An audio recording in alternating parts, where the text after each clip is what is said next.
I came home for Christmas. The house was empty except for Grandma eating leftovers. A note said, "Spent your $8,500 loan on a family cruise. Take care of her," Grandma said. "We'll fix this." I just nodded. 4 days later, they were begging for. I didn't knock. It was my parents' house, the one I'd practically paid for. And I was supposed to be home for Christmas, like I promised, like I always did. But when I pushed open the front door, the warmth and cheer I expected didn't exist. The tree was lit, sure. The cheap plastic star blinked like it was trying to apologize. But the silence was heavy. No voices, no wrapping paper, no cinnamon or burnt cookies. Just the faint clinking of a fork against a plate. "Hello," I called out, cautiously stepping in. "In here, sweetheart," came a voice from the kitchen. Software tired. I turned the corner, and there she was, Grandma, sitting alone at the table in her knitted purple sweater, a plate of cold stuffing and half-eaten ham in front of her. I blinked. "Where is everyone?" She didn't answer at first, just gave me a sad, toothless smile and slid a folded note across the table. Her hands trembled. I picked it up. It wasn't even an envelope, just a torn sheet of notebook paper, my name scrawled in black pen. "Spent your $8,500 loan on a family cruise. Sorry. Take care of Grandma while we're gone. Love, Mom." I stared. I didn't speak. My brain stopped processing words around loan and cruise. That money was for my dental surgery. I'd saved for over a year. Grandma watched me like a soldier watches a minefield. Carefully, silently. I guess they didn't think you'd mind," she said softly, folding a napkin. "They left yesterday." I sat down hard. The seat felt colder than the room. No warning, no phone call. "Just took the money and left you here," I whispered. She gave a dry laugh. "Oh, honey, you know they only call when they want something." I nodded slowly, my hands clenched under the table. This wasn't new, it was just louder.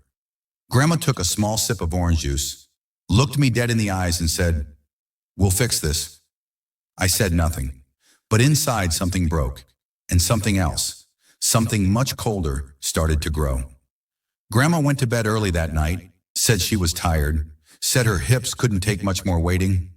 She kissed me on the cheek, patted my arm and whispered, "You always were the only one who stayed kind." And then she shuffled away with that little limp she got after falling down the stairs 2 winters ago, the one no one else ever took her to rehab for. I sat alone in that house for hours. No TV, no lights, just that note, the loan, my money, the money I worked night shifts for, weekends, holidays, driving Uber, freelancing, skipping meals, skipping sleep, $8,500, gone. On a cruise. I opened the family group chat. Silence, not even a Merry Christmas. I scrolled up. The last message from my mom was from November. "Don't forget to transfer the loan to Dad's account. We need to book before the prices jump." Loan. They never called it a gift because they knew it wasn't. I remembered my mom's voice when she pitched the idea. "It's just a short-term loan. We'd pay you back by February latest. You can always reschedule your dental thing." I'd nodded because that's what I always did. When they wanted money for Jacob's school fees, I nodded. When they wanted help with Dad's gambling debt, I nodded. When Kelly needed rent after she lost her job, aka quit because her boss was mean, I nodded. I always nodded. Because if I didn't, I was selfish, unhelpful, ungrateful, because family comes first.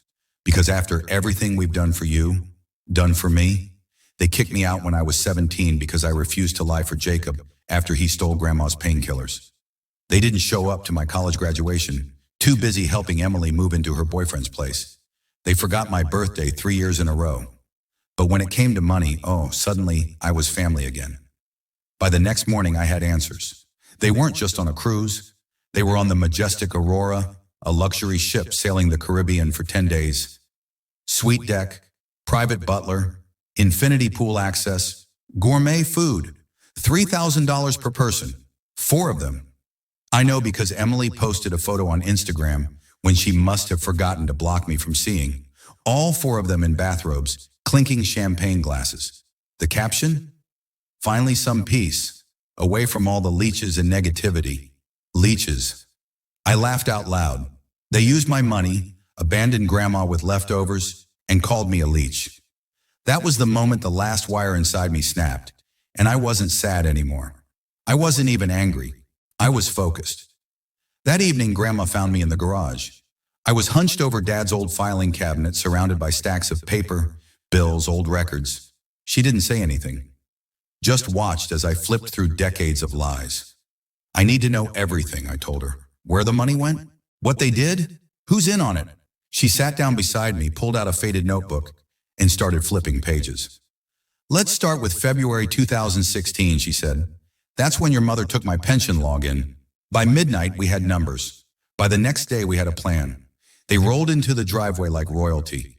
The same people who left me and Grandma behind with a note and a fridge full of spoiled coleslaw now came home like heroes returning from war. Their laughter spilled into the house before the door even opened. Emily came in first, dragging a designer suitcase, hair braided with ribbons, nails freshly done. Ugh, I am so glad to be back. That last dinner on the ship gave me hives. Behind her, my mother swept in with the elegance of a villain in a soap opera, sunglasses still on indoors. Did you even clean up a little? She asked, stepping over Grandma's shawl like it was garbage. Dad followed, red-faced and bloated from cruise buffets. He grunted when he saw me. Oh, you're still here. Jacob entered last. He didn't even acknowledge Grandma. Just dumped his bags by the couch and collapsed into it. I didn't speak. I was sitting at the table, hands folded. Calm. Ready. Where's the food? Mom asked, scanning the kitchen like she owned it. In the fridge, I said. Still plenty of the ham you left.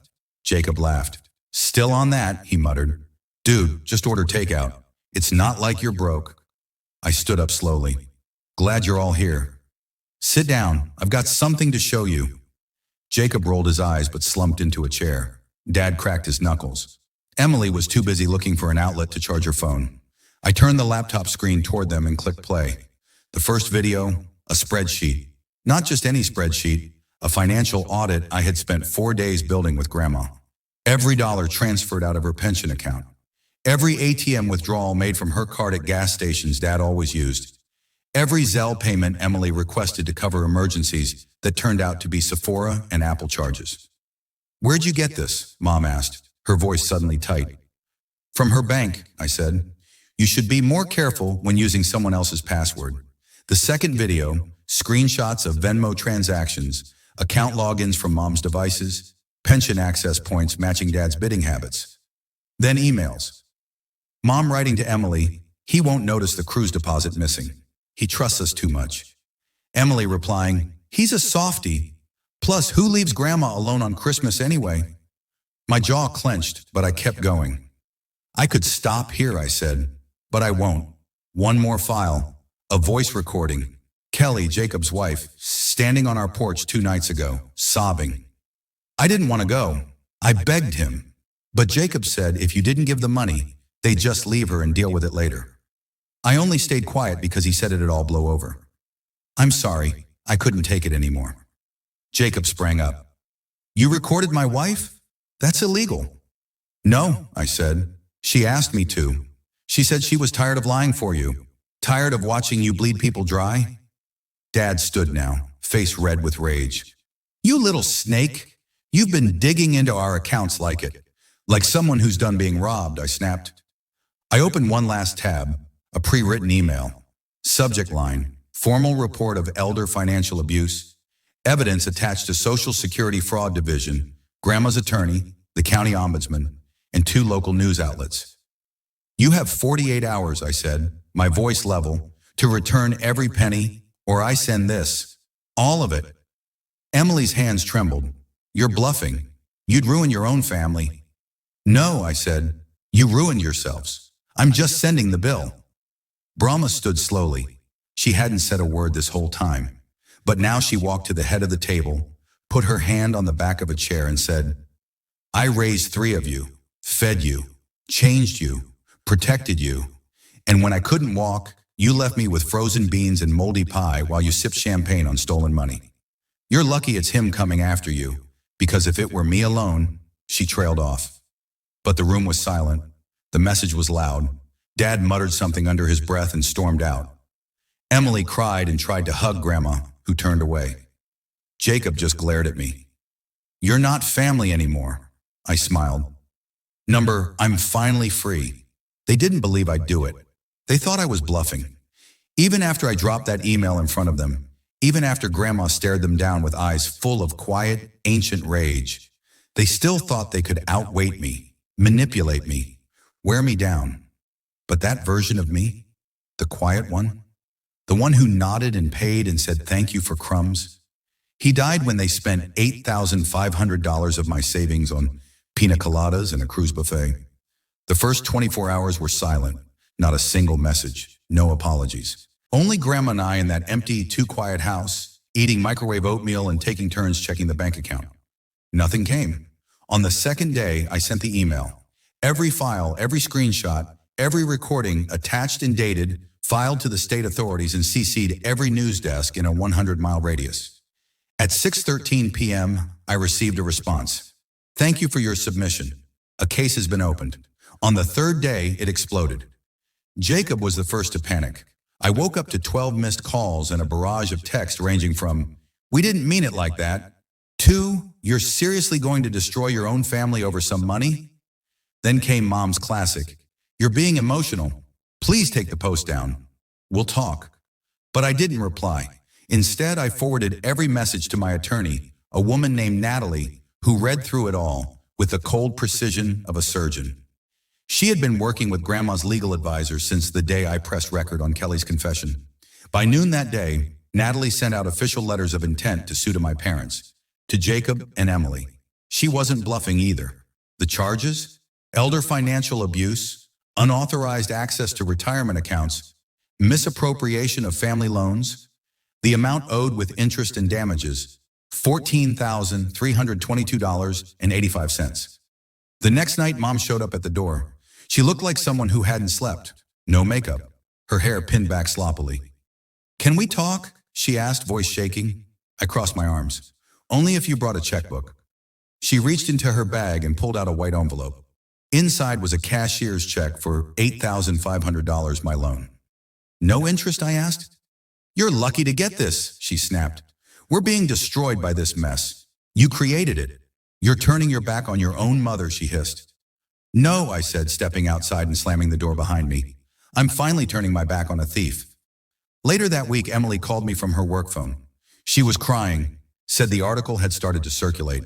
The title? "Family Steals Disabled Grandmother's Pension, Abandons Her at Christmas, Grandson Fights Back." It got 42,000 shares overnight. Emily's employer, a boutique marketing firm, didn't appreciate the press. Her name was in every screenshot. Her message about leeches and negativity had become a meme. "I'm getting fired," she screamed. "Do you have any idea what you've done?" "Return the favor," I said. "Now pay your share." She did. In 4 installments, I made her send proof of payment each time. No shortcuts.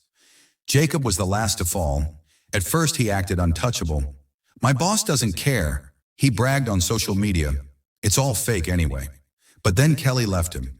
She filed for separation, told him she wasn't going to let her kids grow up in a house where lying and stealing were the norm. She called me the same day.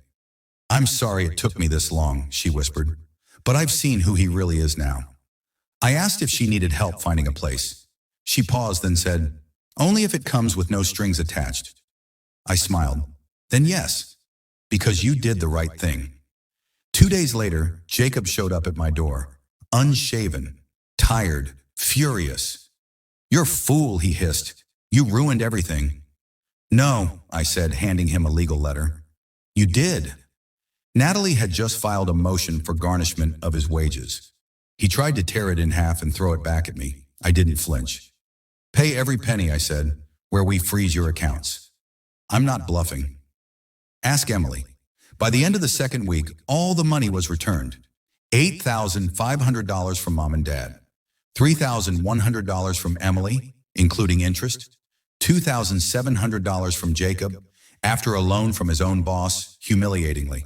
Total, $14,300 and change.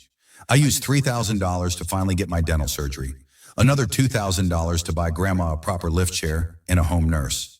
The rest went into a locked, interest-bearing account in Grandma's name, which only she and I could access. When I showed her the paperwork, she cried.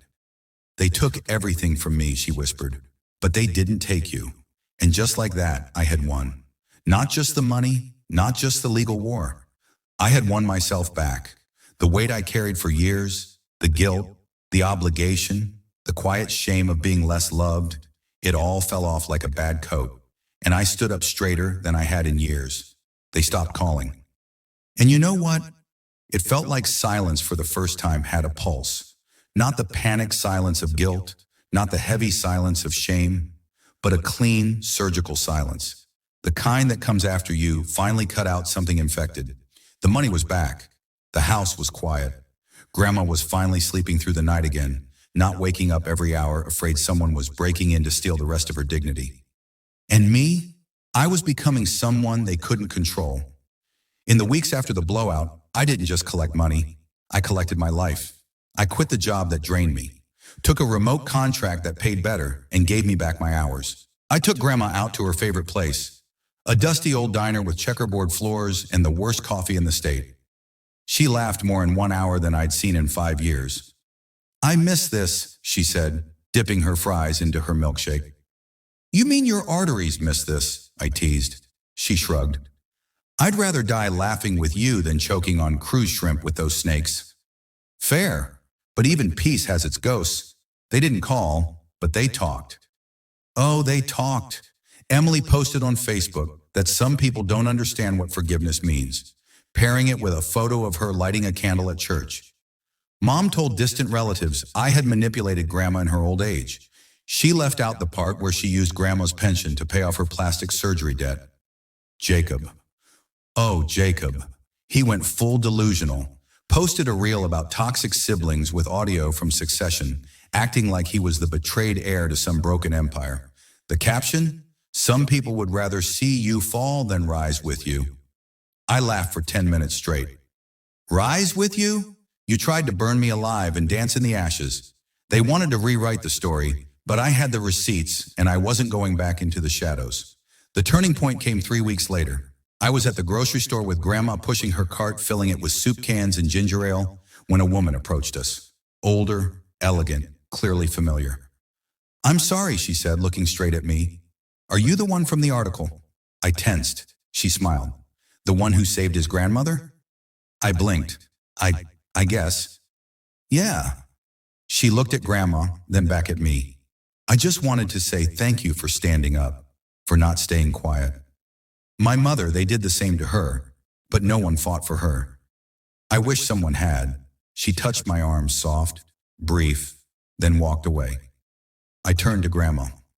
She was frozen, hand on the soup can, tears welling in her eyes. I didn't think anyone saw us, she whispered. They do now, I said. And that's when I realized this wasn't just about money or revenge, or proving I wasn't a loser. This was about telling the truth out loud. Finally, the best part? I was done explaining myself. I didn't need to scream anymore. The truth had already made its way into the world, dragging their names behind it like a bag of trash spilling open across the pavement. Every time they posted, people remembered. Every time they lied, someone in the comments reminded them who they really were. Mom tried to rebuild her image. She started a cooking channel on YouTube, Cozy Kitchen with Carla. But in the first episode, someone commented, "Did you pay for that oven with stolen retirement funds?" She deleted the channel in 2 days. Jacob tried getting a new job, didn't get past the background check. Apparently, the garnishment orders scared off the company. Oops. Emily vanished for a while, then resurfaced under a new Instagram handle at @m_lifereset. She posted yoga pics, inspirational quotes, claimed she was cutting out toxic people, which was hilarious because I didn't cut her out. I exiled her. Months passed. I moved into a new apartment. Quiet, clean, filled with secondhand furniture I chose myself. Nothing they picked. Nothing they touched. I brought Grandma with me. 1 bedroom for her, 1 for me. She decorated hers with old photos and a blanket she crocheted in 1993. She called it the fort. One evening, she knocked on my door. I have a question, she said, sitting down slowly on the bed. When you saw that note, the one they left, why didn't you just leave? Why'd you stay? I thought for a moment. Then I said, Because I remembered who I was before they made me forget. She looked at me long, then nodded. I'm proud of you, sweetheart. And that broke me more than any insult they ever screamed, because she meant it, and because no one else in that family ever did. Weeks later, I ran into Kelly outside a coffee shop. She looked healthier, lighter, happier. She told me she was taking night classes, working towards certification, trying to build something of her own. I didn't know I could live like this, she said, without being afraid of what he'd do next. You gave me that. I didn't know what to say. She stepped closer. You changed more than just your life, you know. I nodded quietly, and maybe for the first time, I believed it. So here it is, my ending. You want to know what happened to the family? They destroyed their own name trying to bury mine. You want to know what happened to me? I stopped waiting for them to call me family and started building one with the people who never made me beg for love. And now I sleep peacefully with all the lights off because I'm no longer afraid of what they'll take next. They already took everything, and I took it back.